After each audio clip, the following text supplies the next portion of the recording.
Thank you for joining us this afternoon. Sorry, I was on mute. Good to see you all.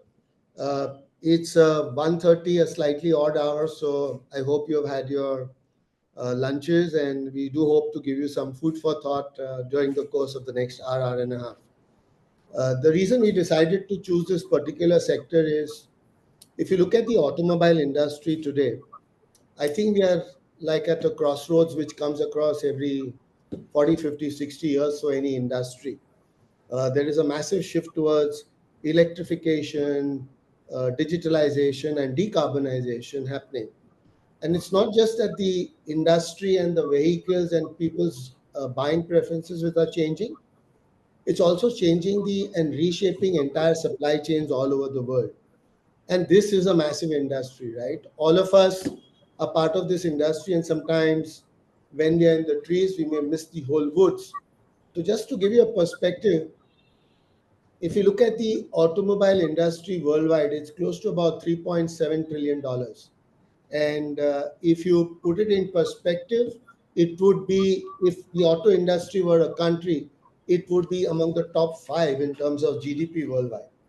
And within that, if you look at just the auto component sector, which is about $1.6 trillion, it again would be among the top 10 GDP contributors in the world. We at India are the 4th largest automobile component manufacturers. We export to over 160 countries. And out of this $1.6 trillion, we have a slightly smaller share. We are about 100. So there's a lot of headroom for us to grow, not just domestically, but also globally. But here's the catch, right? As this auto sector transitioning is happening, end customers or OEMs and the entire spectrum of people are increasingly getting very conscious about parameters around ESG, sustainability, decarbonization, and everything else that comes with it. The whole concept of EVs has made people look at the auto sector very differently. And forever, automobile being one of the larger manufacturing sectors, it is a kind of in the focus sector. So today afternoon, we are going to spend time with some real stalwarts from the industry, and I'll get around to getting you to know them. We have 4 very elite gentlemen over here, and I will request each one of them to introduce themselves rather than me going through it. And I've taken the liberty of putting everyone in an alphabetical order so that I don't get it wrong. So we start with Ankit, and Ankit, over to you. Here's a brief write-up on Ankit, but it would be great to know from the horse's mouth, Ankit, a bit about you and your linkage to sustainability. Absolutely. Thank you, Jangoo, for having me and hosting this conversation. As you rightly pointed out, I think sustainability and the auto sector both are increasingly important. And when you marry the two, I think there's a lot more to be done. Very quickly, I head sustainability for the Mahindra Group. Been with the organization for about 4 years now, and used to be at Bain. Have done my side of the business strategy, working across multiple industries, and that also prompted me to pick this area as an important future area where a lot more strategic thinking is required, and that's what I do in my current role across all my companies, with definitely a big focus on auto. Thank you. Thanks, Ankit. Shall we move to Daniel Ji? A bit about yourself. Yeah, hi everyone. I am Daniel, and almost about 35 years I've been in this automotive industry. I started with Royal Enfield Motors, the makers of Bullet motorcycle. Then I moved on to Mahindra and Mahindra, Cummins, and then to Bricks India. So about 15 years in Bricks India. And in fact, our function name has been changed to Corporate Sustainability 2 years back. So because of the growing requirements in this area, so we need to equip ourselves in this. So we know all of us are evolving in this area. That's it. Thank you. Thanks, Daniel. Welcome to this session. I would request Shankaran Ranganathan Ji to introduce himself to the audience, sir. Yeah, very good afternoon to all of you. I'm very delighted to be part of the eminent scholars in the ESG area, the leaders in the large corporates. Maybe I feel myself an ant in the steel room, not directly connected with the ESG. Nevertheless, I could be an enabler as part of the corporate. And actually, I work for Automotive Axles. And as be a background, basically a chartered accountant and a cost accountant and a company secretary. I've been about 32 years of experience the corporate world. So I've been with Automotive Axle for the last 10 years. Automotive Axle is largely the manufacturers of brakes and drive axles for the commercial vehicles, by and large 7 tonners up to 55 tonners. We are the suppliers for Mahindra and Mahindra and also other major OEMs in India. So as I mentioned that probably I'm loved more than I'm giving my views as my experience and as a CFO, more enlightened and very delightful and very eager to hear the views of the ESG stalwarts. So probably it could be a great learning for me. Thank you. Thank you, Shankaranji. And then last but not least, it's just alphabetical. So Thakur, over to you, sir. Thank you, Mr. Jangoo. Thank you, team GovEVA, for having me here. This is something which I consider is a need of an hour to have a dialogue, discussion, deliberation with respect to a change which is inevitable, and also understand the scale and speed which we need to achieve in terms of achieving the mark where we can say that our industry collectively is when we are part of the problem, we are also are part of the solution. I am working with TVS Motor now as a group chief sustainability officer. In past, I worked with companies like Dr. Reddy's, Unilever, Coca-Cola, Amazon, Cadbury's. And throughout my career, what I have realized is that no matter in which industry or which type of company or group or in a role you are in, more or less the challenges are same. There's a need of an hour to collectively work, find the point of a collaboration to ensure that we achieve the triple bottom line or the sweet spot in sustainability for a better future together. Thank you. I'm sure in next 1 hour we'll be able to add some value, and also it would be a point of a contact for me to also learn from my fellow panelist, so that I can take 2 cents of a learning back for my organization and implement something. Thank you very much. Thanks, Thakur. And I think we should now let our audience have its say too. So we have a small audience poll, which my colleagues will kind of bring onto the screen. And this will help all of our panelists. We'll see the results real time. So request all of you out there to please make a choice on this little poll over here. And as it comes up, we'll see what happens, and then it will give us a cue as panelists, discussion people, to understand how we could drive this conversation a bit more fruitfully for our participants today. Can we see the results? Yeah, people are voting. As panelists, we can't see it. So.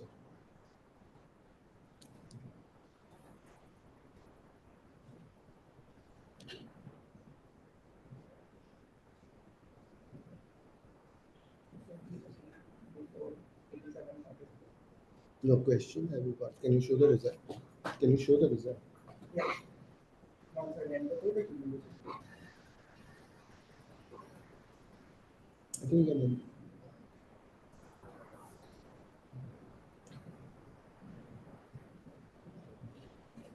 So I think we've got a good cross section of views, and data collection seems to be a number one problem, and then there are the other aligned things. Number two comes in at aligning internal teams, stakeholders on ESG goals, and then stuff like the nitty-gritty is hairy stuff, emission calculation. So data collection, emissions, aligning internal teams. I think between the five of us, we'll try and address this this afternoon.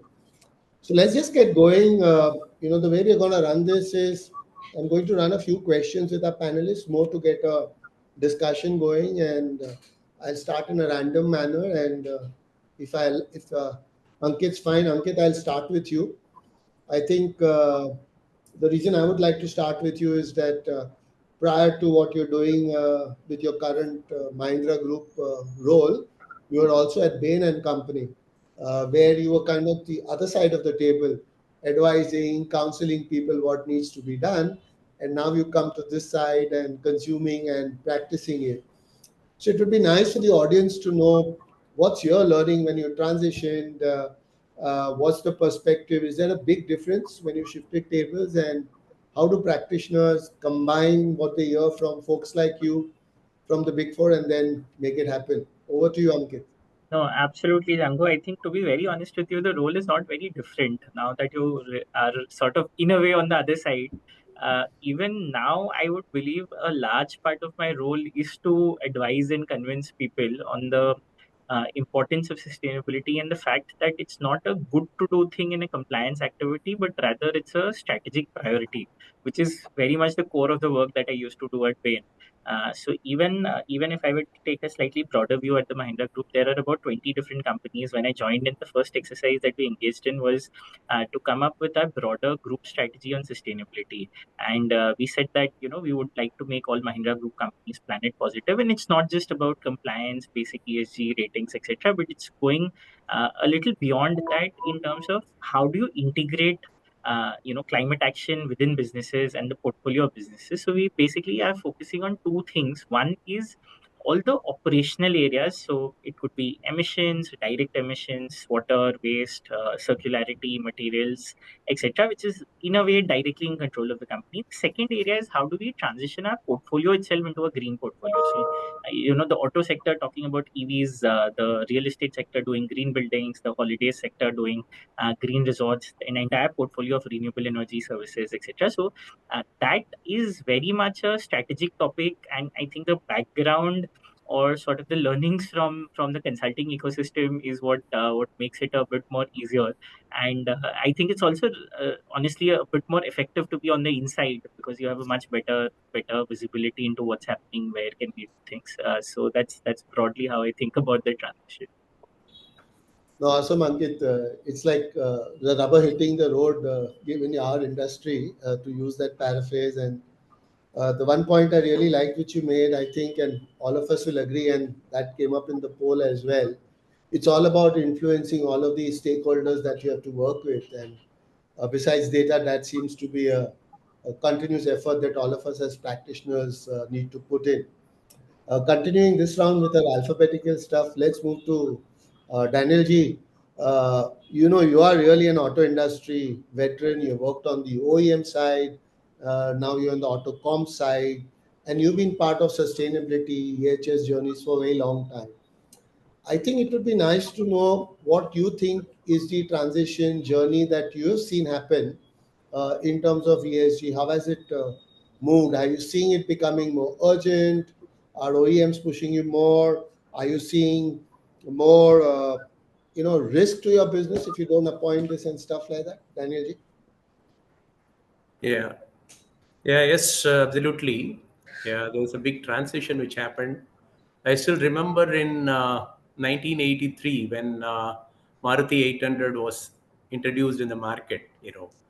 From that time onwards, even Hero Honda was launched in the two-wheeler side. So after that, there was no going back at all. The growth has been coming on, and especially the entry of multinationals and liberalization policies. I think the growth has been phenomenal and consistent even today. New models coming in, and I think it's a big growth, and it catches a lot of attention on the climate side. you know uh, the same time, 1983 time, the climate summit started. So it took a while to reach India, and in 2021 this BRSR requirements have been evolved, and the reporting for the top 1,000 companies and all, they started. So from that time onwards, today the things have changed after that, and Indian companies started demanding on the BRSR requirements, and the multinational companies who are operating in India and export, producing abroad, they started demanding the, uh, platforms, global platform, ESG scores. So all these started, and this something, we need to work. There is no other way, and that is the condition today. And OEMs are here, and we are involved with them. And as tier one companies, our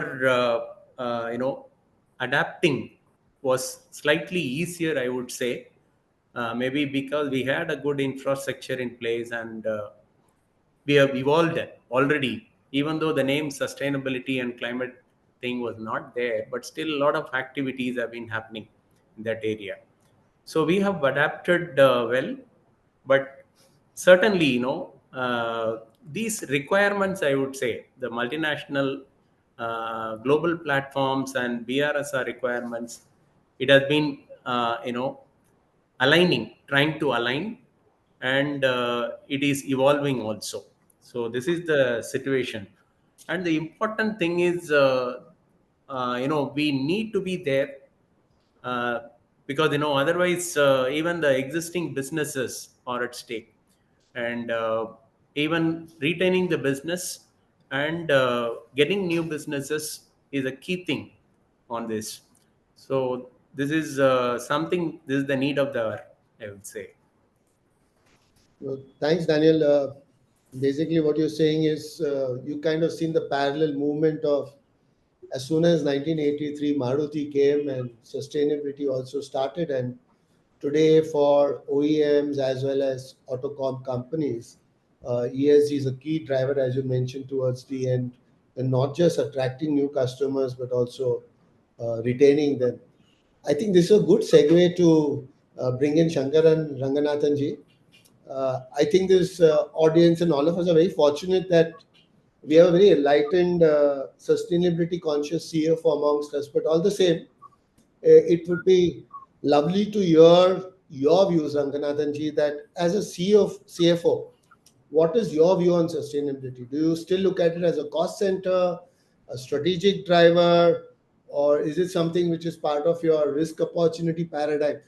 We would love to hear from the next to the corner office what folks like seasoned folks like you think about sustainability, ESG investments. Yeah. So, my view is like this. So, the CFO role, as we really see, is been evolving, right? So, more a profit-centric and compliance-centric role from 25 years before. Today, I think CFO role is more kind of a champions of everything. So it's not been pertaining to only the driving the growth strategies and aligning with the business for enabling the growth and all this stuff. So um, um, uh, probably my opinion is as ESG is evolved, the very important imperative or strategic intent of the corporations. It's not CFO cannot isolate himself, and it's been part and parcel of the commitment to the organization. So it's very, very important that he enables the entire ESG initiative. So my view is about CFO play a very crucial role in integrating the sustainability into the organizations, moving beyond the traditional finance and to become a leader. He is also an act to become a leader of environmental, social, and governance initiative. Could be a key driver initiating and enabling that. So uh, obviously, this is when we put up together, anything, all processes, all strategies. ESG is an part and parcel of it, is my opinion. So if you looking at the annual operating plan, if you're putting it, it's an imperative that first of all, if most of the organization, the big corporates who are present here, they have the strategic intent, the long term, what they need to do. As a country is driving the sustainability at 2070, and each organization has got a long term goal of net zero. For when Cummins has got 2040 or 50, some organization 2030, they have their own milestones to achieve it. So obviously, when you put up a long-term plan, And it's not only about your growth plan and your aspiration for the margins, but along with how do we align the sustainability goals is extremely important. And it's not about just talking about the financial numbers. So you want to be project yourself as a sustainable leader, or that is industry leader. First and very imperative is are you being how sustainable the growth is. That's basically comes from what you are demonstrating.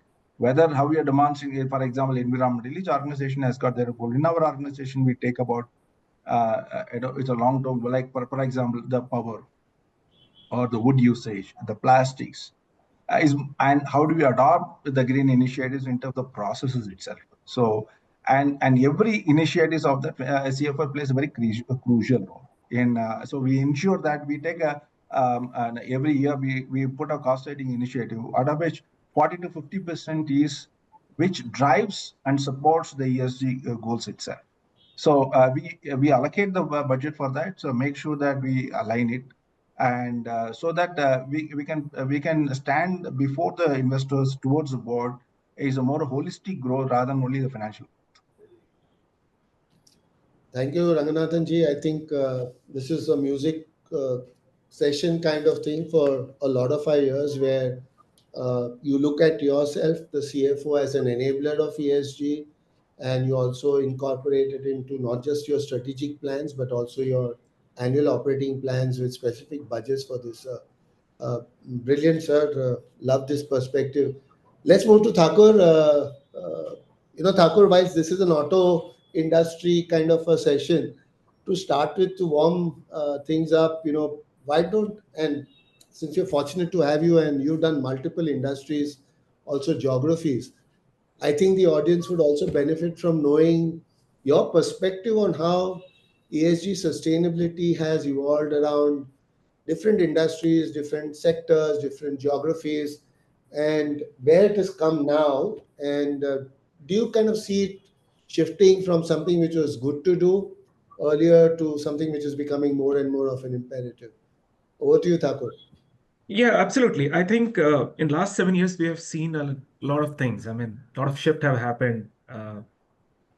Pandemic, which the world have seen, was in 1920, and after that in 2020, and we never know because of rate at which the glaciers are melting, viruses and bacteria which are getting exposed when the next zoonotic disease will hit us. We don't know. We have seen geopolitical war. We have seen one war which we fought in recent time. There is inflation. There's a lot of social disparity, polarization. When all of these things are happening, and on top of it, we are at a verge of crossing 1.2-degree temperature rise, erratic rainfall, changing crop pattern, and lot many things which are impacting the business continuity, and the risk which is, it's going to hit us hard. This was not seen or analyzed in depth till 2015. That's my point of view. Till 2015, if you talk to any MD, CEO, CFO, for them sustainability was only about environment. There was no full spectrum of social governance, full suite of supplier, value chain upstream, downstream, stakeholder, that was not taken into account. And anyone who used to talk about social, for them it was social is all about CSR. These were the two dimensions, environment and CSR. These were two dimensions were prevalent. So if I have to look into all the industries which I've been through, and the shift which I've seen in India itself, and then I will compare India with continents and how things are evolving over a period of time, I would like to precipitate and crystallize this into 5 buckets. The first bucket is regulatory, environment, and risk management bucket. Second is investor expectation and value creation bucket. Third is green financing, capital market evolution, how it is evolving bucket. Fourth is standardization and reporting and framework sort of a thing, which also have evolved over a period of time. And finally, the ecosystem with respect to collaboration, industry coalition, many platforms where we have a representation, be it a UNGC, CII, FICCI, SHM, World Economic Forum, WBCSD. Everyone have made a movement over a period of time. So from to start with, first, regulatory, environment, and risk management perspective, till 2015, there was no so-called EPR, right? and things were there like polluter pay principle and other things were like in the books where people used to give a reference, and always they were concerned about water, wastewater, energy, but there was no significant focus around water positive, zero waste to landfill, emissions, mapping the emission up to the scope 3. Now the world is talking about scope 4, uh, which was not there. It was not prevalent. But after 2015, most of the countries, those who have in investor portfolio, and I still remember in one of my company, my MD called me into the room and shown me the letter of Larry Fink, that this is what is ask of the investor look like.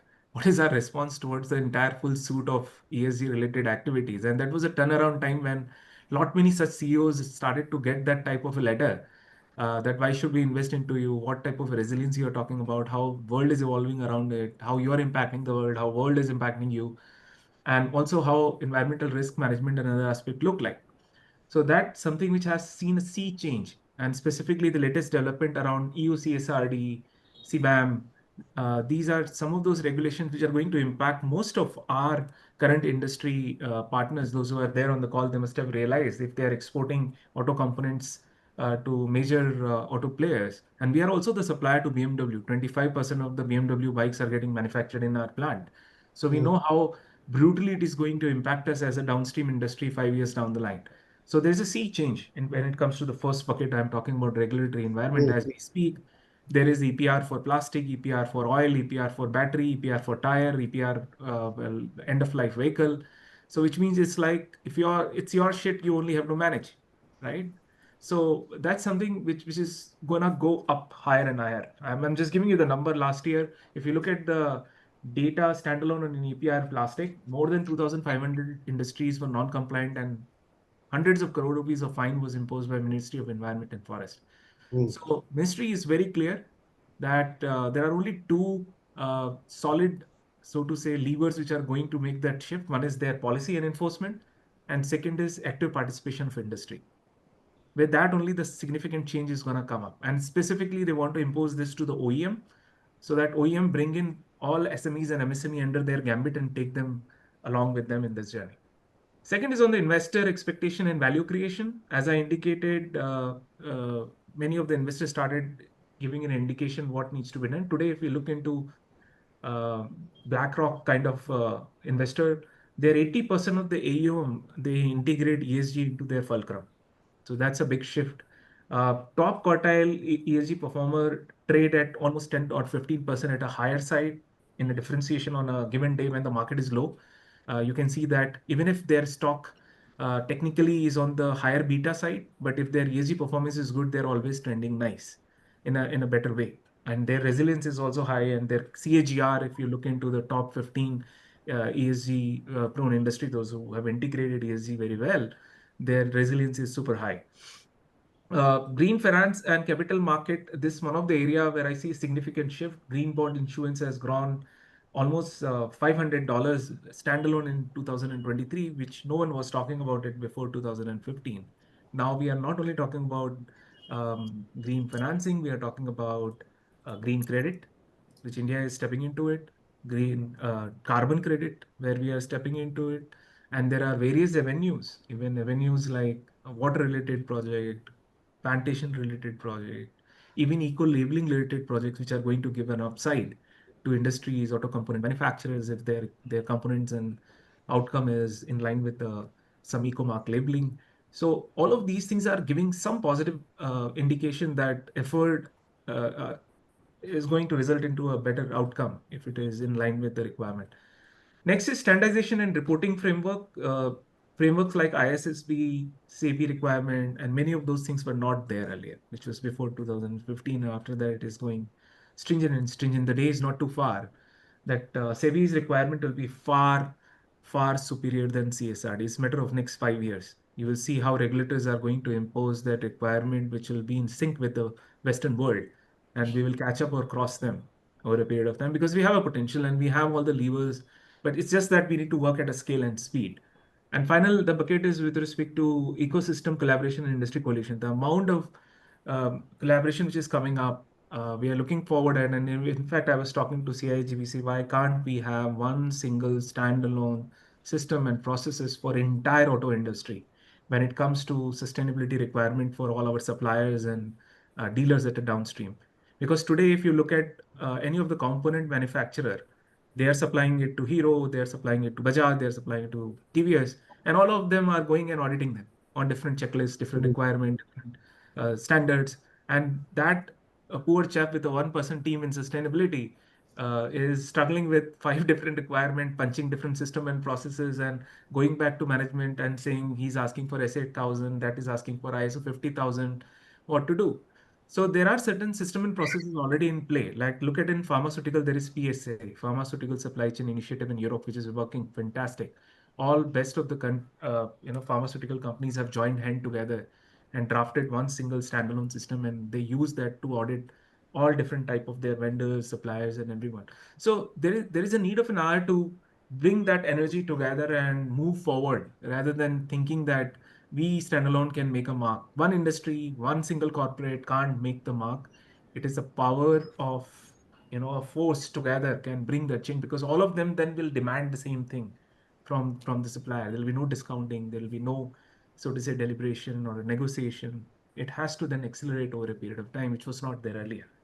So I know I have given a long response, but this is how the world is evolving, and I try to indicate. But if I look at India versus Europe, we are far, far behind than Europe. They are ahead of us, though these geographies are small, but collectively they are a force. That's how they are shaking the world with their own trade requirements, CBAM, and many more things. The day is not too far that we'll have our own CBAM, our own carbon market, we'll have our own leverage. It's just that we have to understand that, acknowledge it, and then converge that headwind to the tailwind.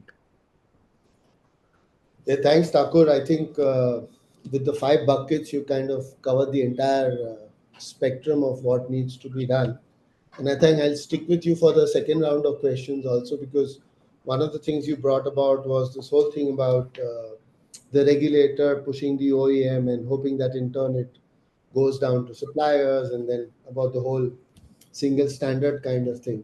So, I don't know if what I'm going to say is true, but although you're part of TVS Motors, you may have the opportunity to look at what's happening in other parts of the business on sustainability, which are kind of downstream in terms of component manufacturers within the group itself.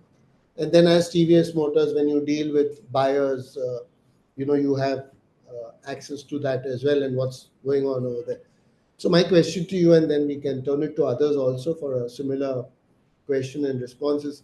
Having seen, two sides, which is like, when I talk to some of the autocom guys, they feel that the requirements which some of the buyers are putting, the vehicle manufacturers, etc., a little too onerous and without a corresponding reward or anything for it. So what's your view? How have you seen this two sides of the coin, as it were, the supply chain side versus the manufacturing side? Is there some kind of a lag? Is there some push and prodding required from manufacturers down to suppliers? What's your view on this? So let's understand how we are placed. We are placed like there are a set of suppliers, those who are uh, based in India, and there are a set of suppliers, those who are away from India. And if we have to drive any change beyond the fence at upstream or a downstream, we need to understand our strength and weaknesses. And when we have done our own SWOT analysis, we've realized in 2020 that look, if farther the supplier would be, lesser the control would be. Closer the supplier would be, the upside would be that better control, faster we can bring that change, and we can make that supply chain much more resilient. And that's how pandemic taught us a lesson. And 21 to 24 was a period where what we have done is like we made sure that most of our supply chain is sitting in India or within 500-kilometer radius. So that was a phase of Indianization, vocal for local, making sure that we build that strength closer to our plant so that business continuity is ensured and there is no hiccup coming in. Because for sustainability, first thing is business continuity. And for me, sustainability is all about risk mitigation, nothing else. You talk about any department, any function, any core area. If we don't have a plan to mitigate the risk, then it is not a true sustainability function or a sustainability officer. 2014, 24 to 27 is a time of consolidation. So once you have these suppliers next to you, and if there are hundreds of them, and you know how many of them you can, and we can grade them, that how many of them are big players, how many of them are medium, how many of them are MSMEs, SMEs, how many of them would be putting a buck into the game to play this game or bring their skin in the game to transition and transform. And that's where those who can bring the change and who can run in this race, and they are with us, we will consolidate. Consolidation has to happen where smaller get an assurance to become a bigger, bigger get to become a mega, and that's how the assurance comes in, and they also start to think in an appropriate manner. That's the second phase.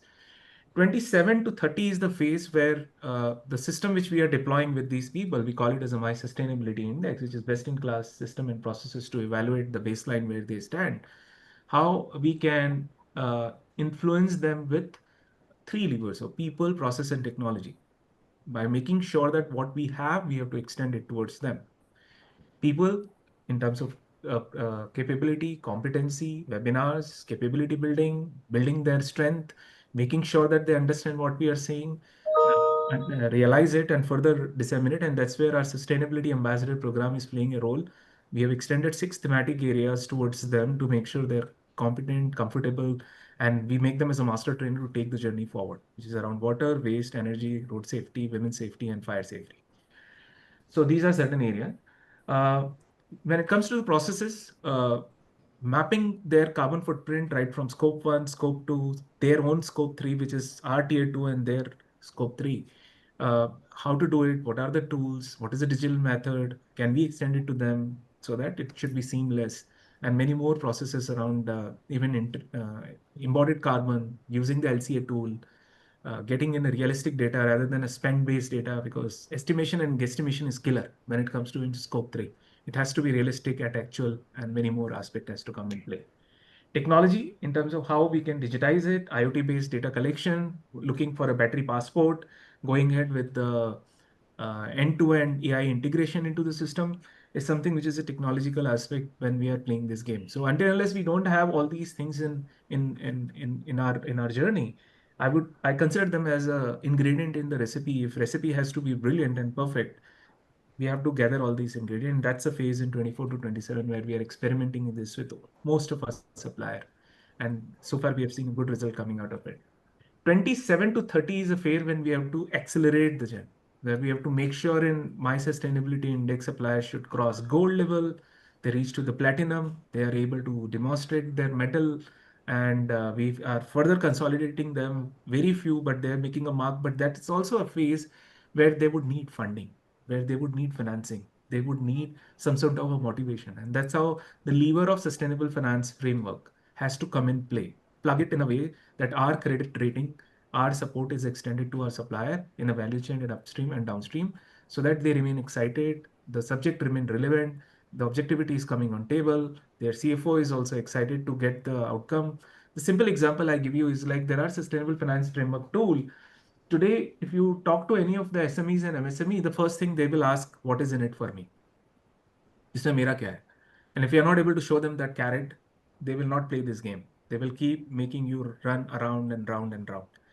And that's where some of the tools are so dynamic that if they are signing up to our requirement on sustainability, we tell it to them, hey, look, uh, there is a 60 days to 90 days of a period of your payment cycle, the day when the GRN get cut.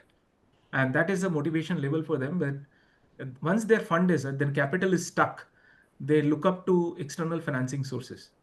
And since their credit rating is not good, and average SMEs or MSMEs, they get that funding or their WACC is 12% to 15%, or sometime 18 to 20% to rotate that fund.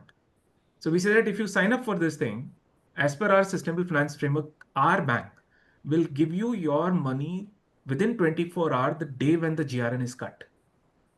So what is happening? The cycle of that 60 to 90 days is becoming 24 hours.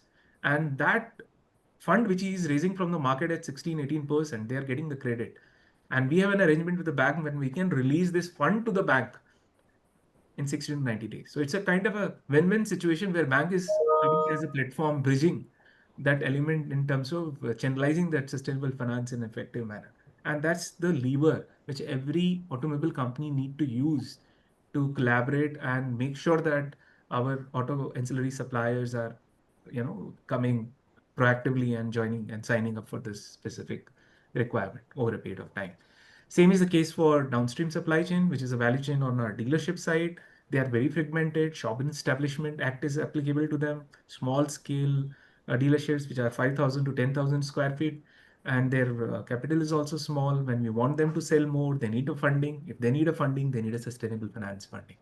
So that they also look into various ways and means by which they can also install a rooftop, go for a water neutrality paradigm, disposing the waste in an appropriate manner, and also giving an exciting mobility solution to our customers.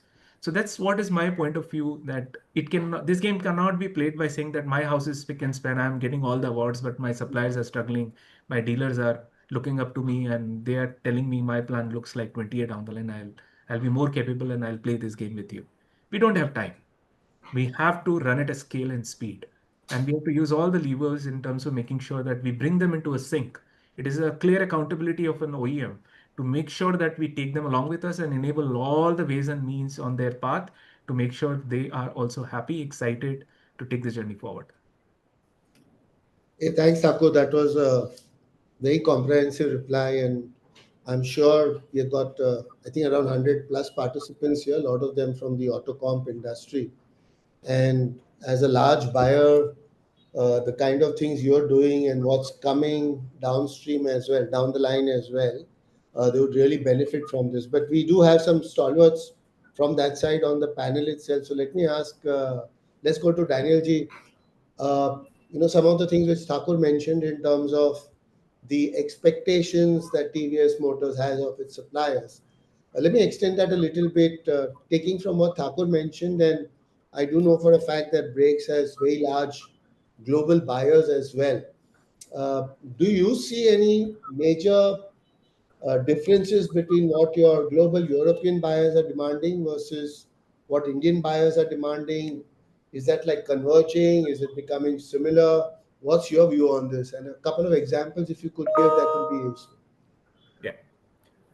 Yeah, actually, as I said earlier, these Indian customers, OEMs, they are more of BRSR requirement they are following, and as a rule, they are supposed to include, I think, about two-thirds of their purchase spend. The suppliers have to be involved in getting their data and publishing it. So, like BRSR core, that things are demanded by the Indian OEMs, I would say. And for the multinational customers abroad, see, they are using the global platforms, say like EcoVadis or SAQ 5.0 and CDP, and Korean customers, they are into QESG now, and that is their own platform. And so I think, as Thakur said, there are different requirements from different customers, and there are some changes within these requirements. So we need to fulfill these changes and separately deal with the customer requirement. Maybe they are trying to evolve, like I would say, Korean customer. So they are saying that if your EcoVadis score is more than 75%, so you need not go for this Korean platform declaration. So they are evolving like that, but still, even getting EcoVadis 75% is a big challenge. So it's I would say we will prefer to go for the Korean platform itself. So this is how it is operating. There are minor differences, but I would say they are all, I would say 80% will say they are almost aligning with each other. Maybe some points, some extra depth, people are going like that. See, and one more thing here is that these requirements are getting changed. For example, one is the Korean platform. They first in 2023, they said you have to get minimum 60% in our performance evaluation to get into our new products offering or existing business retaining. So this is what they told. And but in 2024 again, where we undergone a assessment last month, so they went into 70% minimum. So these things, really put us in a big, where there is a gap and we need to fulfill a lot of requirements.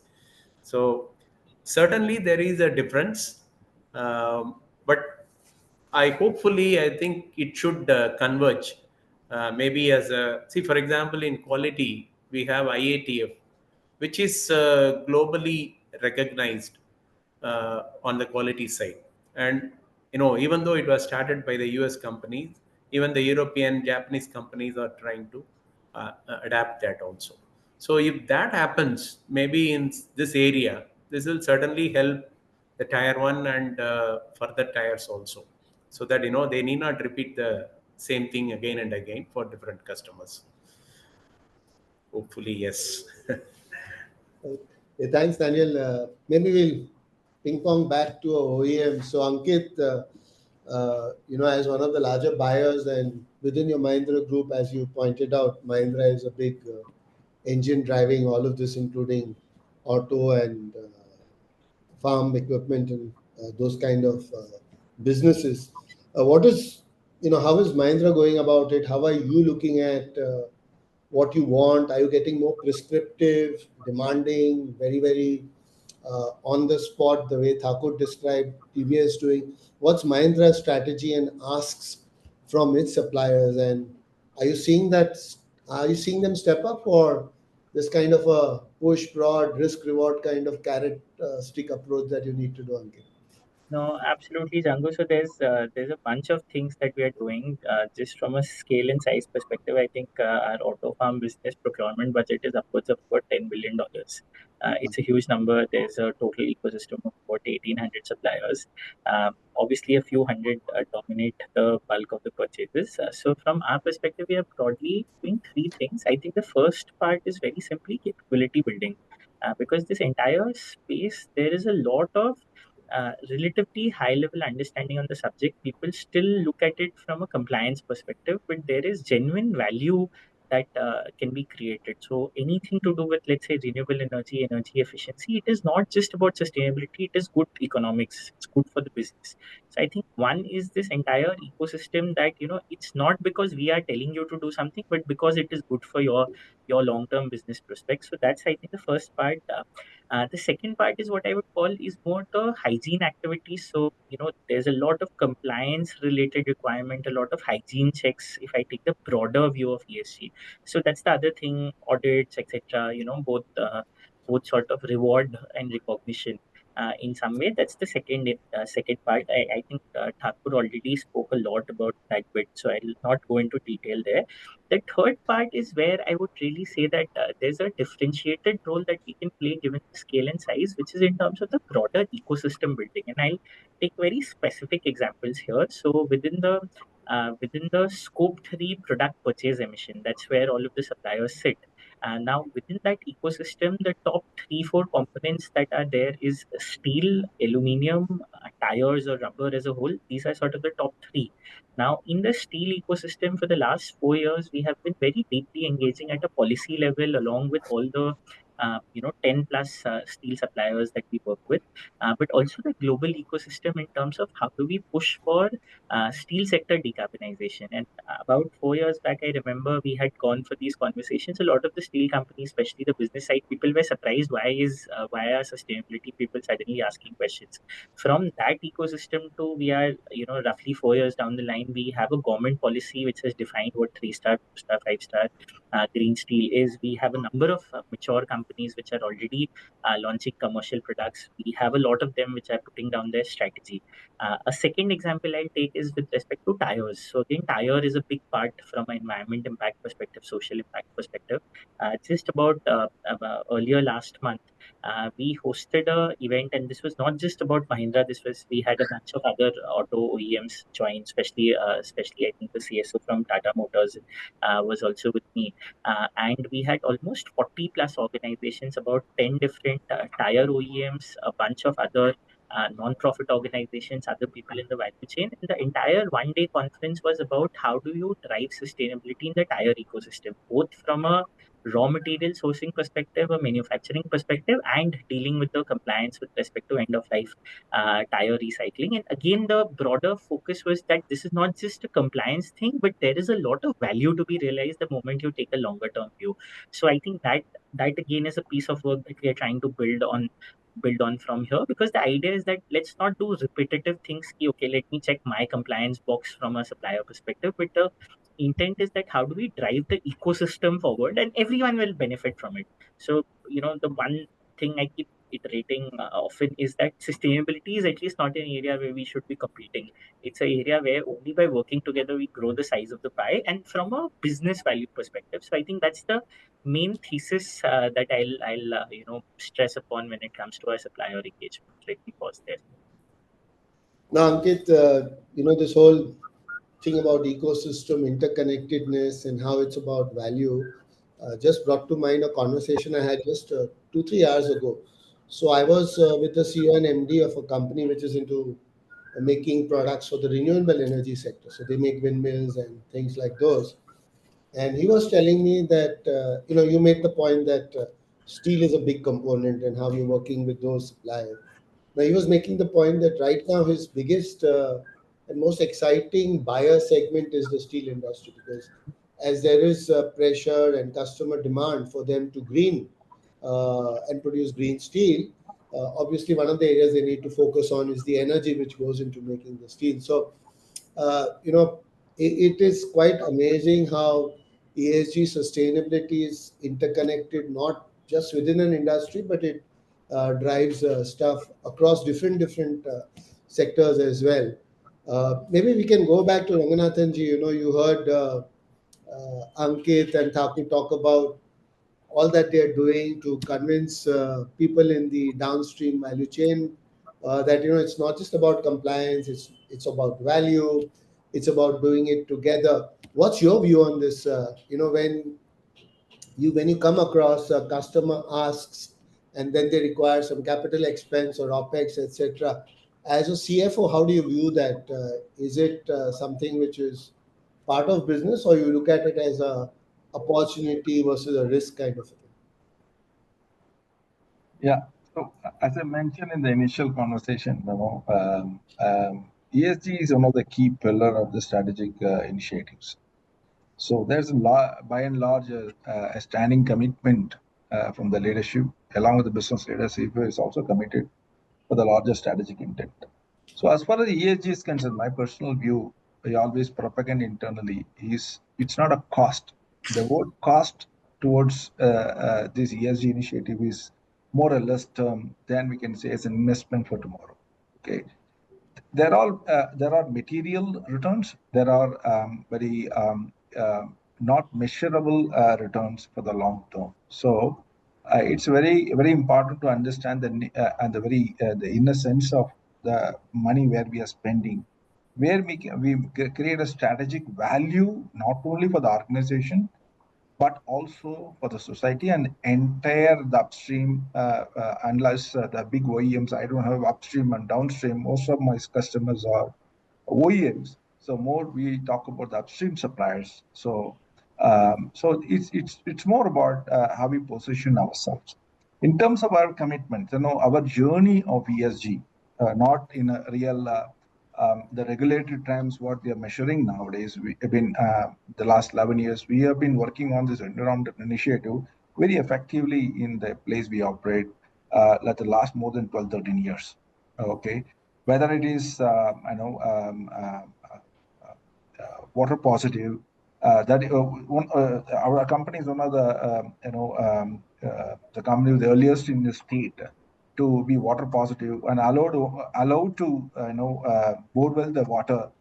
Maybe one or two in the state. Now, few more companies have come up. I agree that. So, and secondly, about allocating a space for the green within the plant and make sure that 30% of our plant is green, and similar to this, and so the and today last 3 years, if we look at it, our renewable energy adoption to the entire manufacturing is about last year we achieved 97%. Okay, So we are very, very keen and implementing each and every piece of it. We are not looking at as a cost. It might be a benefit, but more we're looking at the investment, more this, the cost towards an investment rather than a burden. So that's basically is what the approach internally Automotive Axle, and we have been doing it for the last 5 years. Thanks, Ranganathan ji.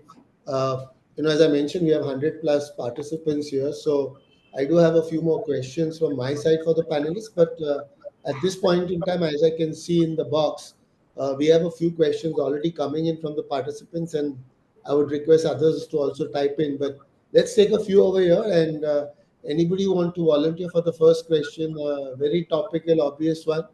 It's from Arpit Minocha and a couple of other people as well. In short, the question says effect of Trump tariffs on auto industry in the long term and short term tenure. So, does everyone want to take a stab at it? Shall we start with Thakur and then move around? Thakur, you want to go for the question or? Yeah, so tariff is something which is evolving. And considering that Trump's view about imposing, revoking is going like a yo-yo effect, right? So at this moment, what we have seen last night happening in a couple of days and what will happen in next 48 hours, we don't know. So we are neither the policy experts nor we are able to, gauge how things will look like. My submission would be to let this dust settle down in next 6 month time, and then we will be in a position to evaluate. But this was, you know, uh, already in advance was evaluated that when Trump will come, there will be some disruption. He's known for his disruptions for sure, right? Some disruptions are good, some disruptions are bad, something is neutral. We will have to evaluate in fullest at a later stage. At this moment, uh, we are immune to any of the impact because of the Trump's imposition of these tariffs because we don't have any business in US as of now. But yes, we have an aspiration to get into that market, and we are closely reviewing how things were put in place. But let this dust settle. So I'm not in a position to answer it. Maybe others, those who have business in US, can answer it well. Ankit, you want to take a stab at it? I think you have a reasonably large farm equipment business in that No, part of the. absolutely, Django. But I think, to be honest, I do have a view, but probably not the right time and place to comment on Yeah, Trump's impact. I do have a fairly detailed opinion on what the impact has been on ESG and environment. It's actually publicly posted on my LinkedIn feed as well. So if that is a topic of interest, I would encourage people to go and look at it. But I think the Trump tariff, I'll hold on comments. sure. I think with Trump, one never knows. I think he's an excellent real estate negotiating kind of a guy. So he goes 5 steps forward and then see how it goes. Uh, you know, there's a question here, and I'm just going through a couple of questions, and then we'll come back to what we planned as well. There's one from Pravisha K, and the question is, though there is a drive from management and push from the top, how do you actually go about imparting the importance of sustainability into the stakeholders?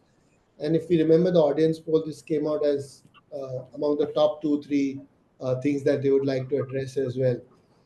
So Daniel, I'm sure you're part of a company where top management full support is there, but then it's your job to go drive it down the trenches. So how would you advise Pravisha to do this?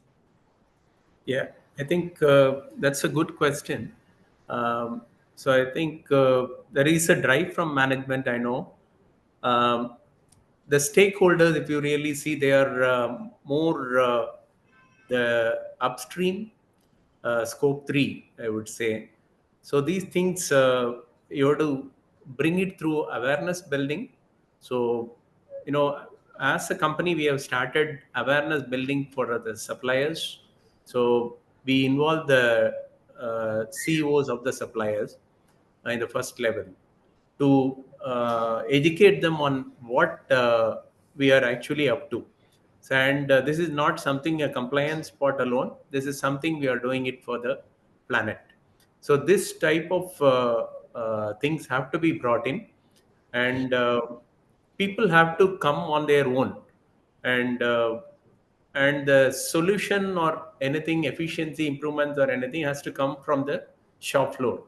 So this has to be encouraged. So for this, we need to bring an awareness and capacity building at their place, and maybe start monitoring the parameters, what is important, and then have some policies build up, like what type of policies they should have as a company, so that the employees can follow it through a system. See, I would say the environmental management system standards 14,000 is something there for quite some time, and we have 45,001 and we have 50,001. So these are the standards which we can get certified. So once these certificates are obtained, they have a systemic way of approaching these improvements. It could be environment related, it could be operator safety related, social related, and then the energy improvements, efficiency improvement. These are something which is already there. So now all these things are in a new name, I would say, which is on a global level, it is required. So this is something we need to do it for the stakeholders, especially the upstream people. This is what I. Let's go back to Ankit. Ankit, I think in a way you are blessed because your group leadership, top leadership, is visibly and openly and publicly committed to sustainability. But having said that, for a company which is so widespread and with such a large vintage and multiple businesses, how do you address these two challenges which came up in the poll as well? One is this getting internal stakeholder buy-in, and second is getting data from diverse sets of people, silos, and making some overall analytical sense out of it. No, absolutely, Jangoo. So very, very important parts of my role. So on the first one, I'll share again a real example of how we did this. So about 2 years back, we started something called the Group Sustainability Council, and this was chaired by the Group MD, Dr. Anisha. And this had about 10 to 12 members. Most of them were executive board members representing the CEOs of different listed companies within the Mahindra Group and a couple of other critical group level leaders, including the group CFO, including the group communications head, etc. And we met pretty much every month, which is a fairly high frequency interaction for this sort of a group. And for almost 2 years, we were doing this meeting every month.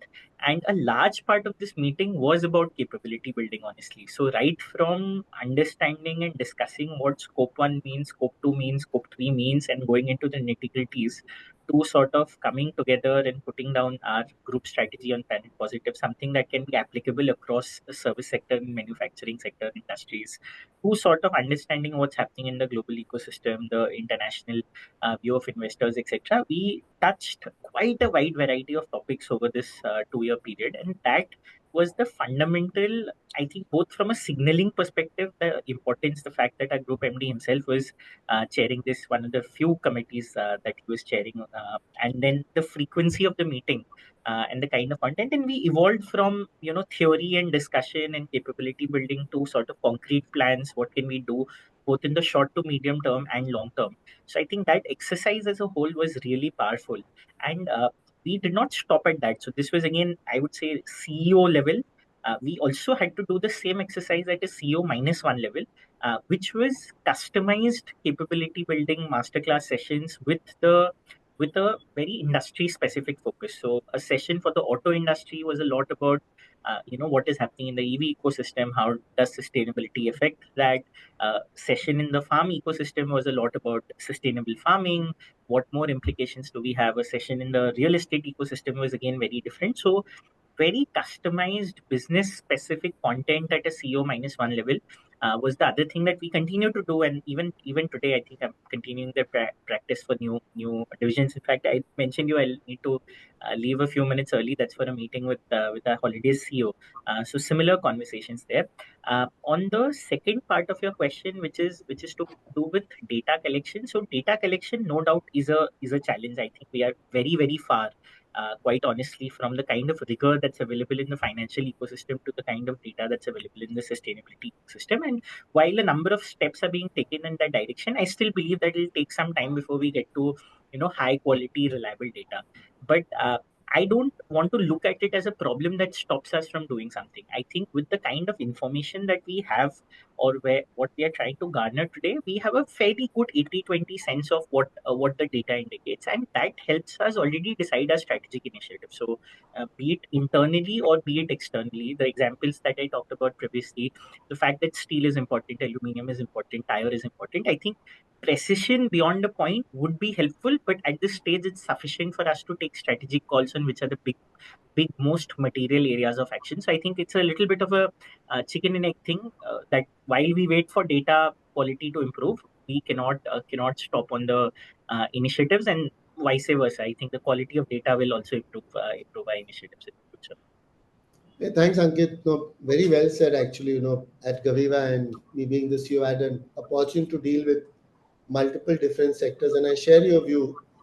We haven't reached a stage where we'll get precision or data is not an exact science as it comes to quote unquote the non-financial ESG metrics, but that should not put us in a state of status. There's enough data to help make good decisions and keep moving. I think what we'll do is we'll give ourselves a 2-minute rest and conduct one more audience poll and see what they have to, what's still top of their mind. Let's look at it, and then in the last 10-15 minutes, wrap up with a quick round of questions as well. So can you run this poll?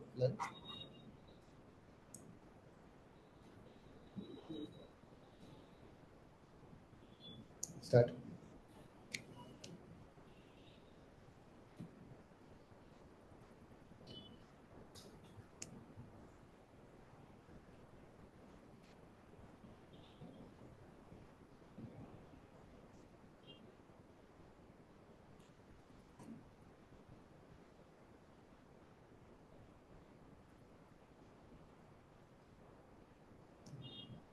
Also request to the audience, once you've done with your polling response, do pump in any questions that you may want into the box. We rarely get such a good panel with a cross perspective, so please feel free.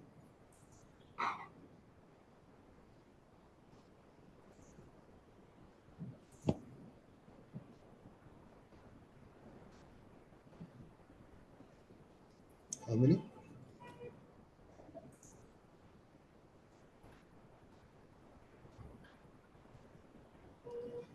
Okay, so this is very interesting, especially for both the OEMs as well as the suppliers. All of us, are at different points of time in our journeys. Some of us are just getting started, but more than the flip of the 26 is that more than 70% are doing much more than getting started.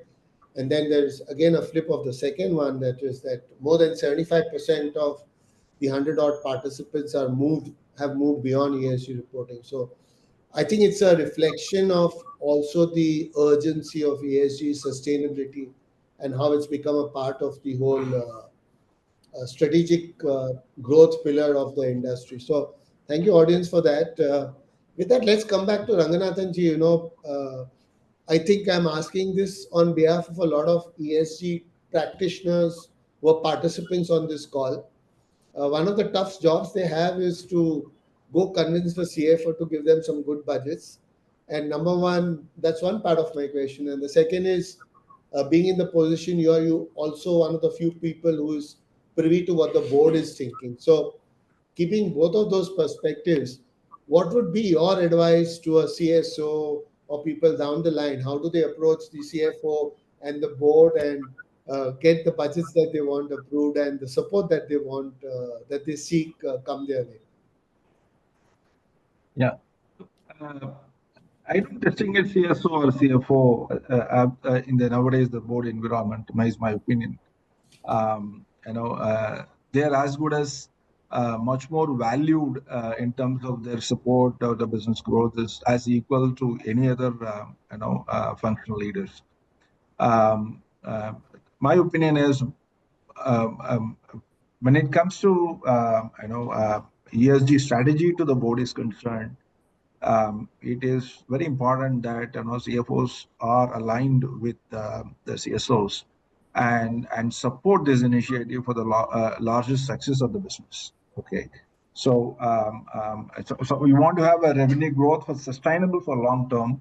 It's imperative that we make investments on the ESG initiatives, in the current date. So it's very important that every year we make the investments to make the organization prosper. So as far as the board is concerned, today the board is very, very progressive. One is apart from the statutory things. Nowadays, you see the under the current all the most of the listed entities, if you really look at it, there are committees very, very regulatory controlled, like other stakeholder relationship committee or CSR committees or risk management committees and all this stuff.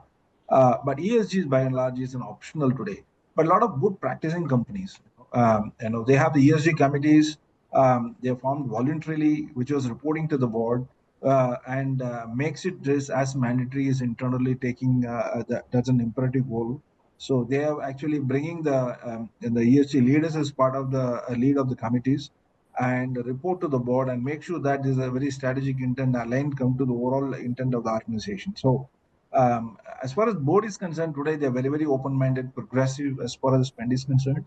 And end of the day, it's a commitment of the organization where the board members and the stakeholders are aligned to make the organization successful. So my opinion, if you really take an investment which makes a difference to the business, definitely nobody will say no. And today's I think, apart from the Thakur and Ankit on a different scale, they have larger, scope. But the companies like us, in terms of the tier one supplies to the OEMs, our basically some of them are voluntary in nature. So we are adopting, like a ESG rating is concerned, is voluntary. So we are adopting ESG rating and making ourselves to progress, and so on and so forth. And ESG committee is concerned. So many things we are doing voluntarily to make ourselves be aligned and bring a change much ahead of the time, much ahead of the regulatory requirement. So as I said, is about a CFO's role is basically bring a partnership with the ESG leaders to make the organization sustainable growth, bring the sustainable growth to long term. Is my personal view. Hey, thank you, Ranganathan ji. Hey, Thakur, let's come back to you. And I think the context of this question is when we see the participant list in this seminar, there are a whole lot of mid to small, medium, large autocom players here.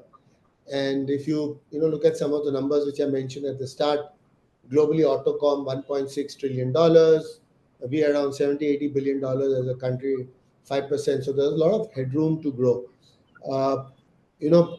Being in the position where you are seeing what you're seeing, what would be your advice, inputs to some of our MSMEs in the autocom sector who have global ambitions?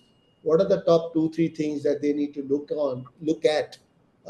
ESG, of course, being one, and anything else which help them get more of a global business share. Sure. So I will take this question in two parts and I'll try to attempt it in a way that people, those who are there in this call, what is in it for them? Yeah. What should be taken into account? And second, it's for SMEs and MSMEs, those who are getting into now in this churn where they get a pressure from their respective OEMs, or they see now there is a clear if they don't have an edge, if they don't have some tools, ways and means by which they have to get into the game and be sharper and ahead of the curve. So first thing first, for people, those who are financial expert, non-financial expert, sustainability expert who are there in this call, and I've realized and type of questions which are coming in, these are like basic questions. When some junior sustainability resource hit the wall, they are amused and lost what needs to be done next, what is in it for them. So for any sustainability resource to be successful, I feel it's not only about having a sustainability related graduation, post-graduation learning or certification is only important. What is important, I feel, is a strong emotional intelligence, project management capabilities, stakeholder management skills, and a very, very peculiar negotiation style by which you can, talk to your stakeholder and get the work done. So these are certain things where they have to also look into. More than a functional, it's a behavioral science where we have to work around your situation, work with the stakeholder, collaborate with them, and get the work done. So that is something which is going to be a game changer for them. Otherwise, uh, whenever there is a hue and cry, things will move in the right direction. When things are not in appropriate way, it will come down. There'll be like a shift happening in different ways and means. You want to add something, Ankit, in this? Please finish You're your on point. mute. I'll add after that. Okay, wonderful. Thank you. Second aspect is how MSMEs and SMEs can work on. Uh, in ESG, decarbonization, of course, is picking up traction by evaluating the actual data and working around it with various ways and mean involving technology. There are startups, those who are coming in with the lean solutions, which can be incorporated and try and rely more and more on your OEMs because OEM also have some traction and they want to give guidance, coaching, handhold. So rely on them. Don't consider that if OEM is coming for an ESG, they are looking at twisting your arm to cut down the cost. Because most of our supplier, when we go to their doorstep, they think that if I have to incorporate renewable energy, it is a cost-cutting measure. And once I will cut my cost, you will impose this cost on me, stating that half share is mine, so you have to give me the share of it. It's not that case. So sustainability resources need to also incorporate some learning and understanding about embodied carbon, LCA, life cycle assessment, which is most important because we are now getting into CBAM era. In CBAM era, we can't rely on data set which is there in LCA, which is European data set. We have to build our own data set related to our own product, material, and that's where we have to be realistic and that actual information need to come in. Some of those levers which are going to give them upside, easily doable, solutions are available. They have to pick it up and start working on it, which is like water positive, zero waste to landfill, green building certification, and step into a few of the world-class benchmark like EcoVadis sort of a thing to test the water where they stand. So that over a period of time, once you start measuring, you will start improving. And then finally, uh, and this is adding to where you left the previous question, policies can come top down. Alignment can happen in boardroom, but the real elephant is sitting on the floor. I mean, it's standing on the floor, and everyone is gauging it in a different way. So we have to start a bottoms-up movement. That's where we need more hands and legs. 5 people in a team or 10 people team in sustainability can't shift the needle. It's a mindset which we need to change. It has to happen at a scale, and that's where we need more and more participation, more and more ambassadors driving that change on ground. So think about how many more people think like that. What's their life's calling? Are they passionate about some of the areas of water, waste, energy, and some of those things? Pick up those brain, align them in this journey, drive some programs where people are subscribing for those programs and joining hands with in this change journey. So these are certain levers, tools, tackle, method, ways, means, feedback, or something, a kind of a suggestion I would indicate. Over to you, Ankit. You can add on this.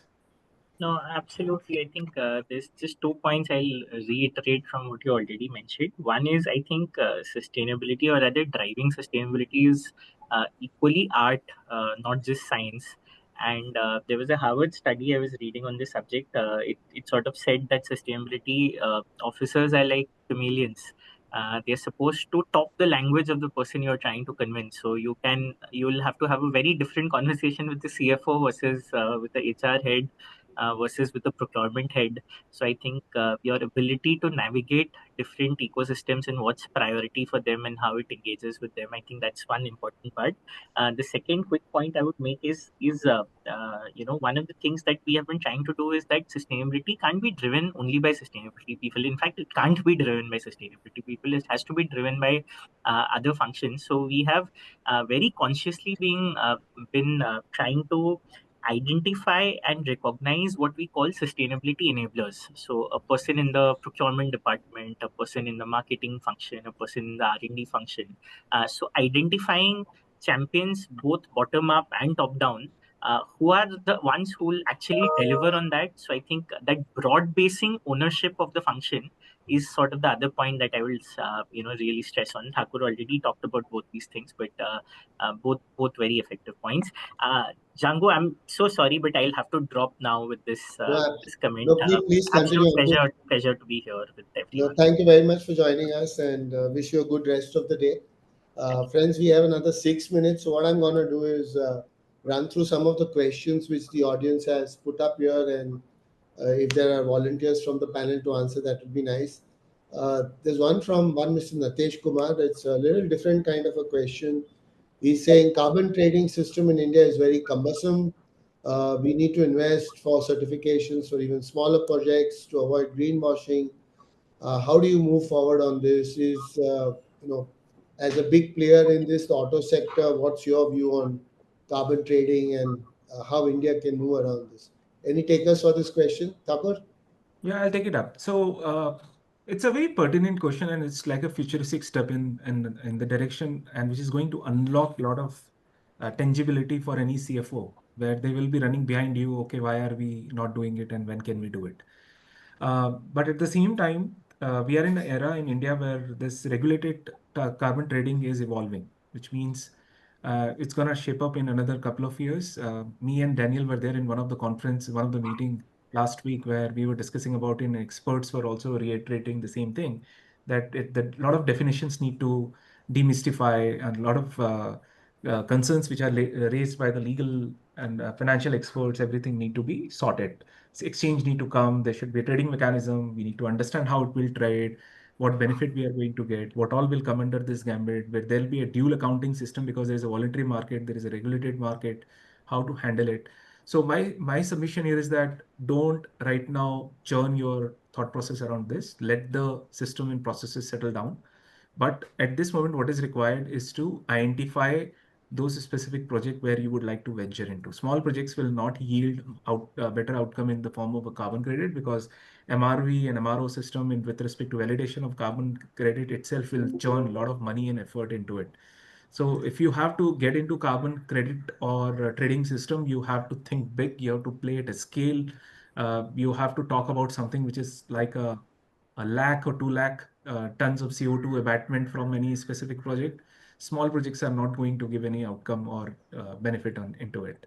So it is required first also to understand, do you really need it?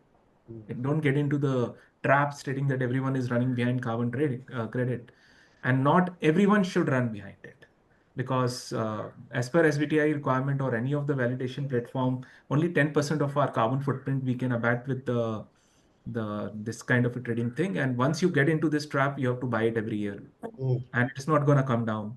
We have to balance the market, because if more demand will grow, and if the supply is less, the carbon cost is going to go up. And what we were hearing last week, that today carbon cost in Europe is $70. They have started this journey in 2005 with $1, and they are at $70. So unnecessarily jumping into is going to increase the cost. It's a demand and supply game. So we'll have to wait for another 2 years and then see how things will shape up. But if you are in hurry and rush, there is a voluntary market, go for it, but play it at scale. I think what we heard from all our participants today is that for this industry, for this sector, ESG is here to stay. The train has left the station. It's not going back. Your customers want it. Your board members want it. Your CFOs are supportive of it. And of course, there are challenges, but there are also solutions around it. And with this very interesting session, I hope what we'll try and do is try and build a community of this industry on some platform or the other. And if people want to come along and exchange their views on sustainability on this platform, we just make it a non-partisan public platform. So look out for some action on that sense. And on behalf of everybody in the audience, a big round of applause and thanks to Thakur, Shankaran, Ranganathan ji, and Daniel. Thank you, everybody, and wish you a good rest of the day. Cheers.